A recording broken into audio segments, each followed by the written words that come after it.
السلام علیکم دوستو، امید ہے کہ آپ سب خیریت سے ہوں گے۔ دوستو آج ہم آپ کو بارشوں کا وظیفہ بتائیں گے، بارش سے پہلے کی دعا اور بارش کے بعد کی دعا، اور جب ضرورت سے زیادہ بارش ہو جائے اس وقت کون سی دعا پڑھنی ہے وہ ہم آپ کو بتائیں گے۔ تو آئیے چلتے ہیں وظیفے کی طرف۔ جب بارش برس رہی ہو اس وقت کون سی دعا پڑھنی ہے وہ یہ ہے، اللہم سیبا نافعا، اے اللہ اس بارش کو فائدہ مند بنا۔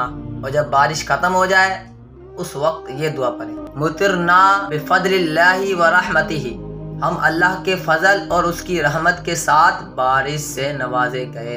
اور جب ضرورت سے زیادہ بارش ہو جائے اس وقت یہ دعا پڑھیں، اللہم حوالینا ولا علینا، اللہم علی الاقام والجبال والاجام والضراب والاودیۃ ومنابت الشجر، اے اللہ ہمارے ارد گرد بارش برسا اور ہم پر نہ برسا۔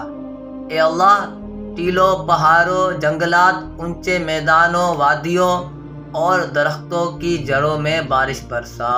یہ بارش کے وقت کی دعا ہے، آپ اس دعا کو پڑھیں، انشاءاللہ اللہ تعالیٰ ہم پر رحمت کی بارش برسائے گا اور ہم پر فائدے مند کی بارش برسائے گا۔ جزاک اللہ خیر۔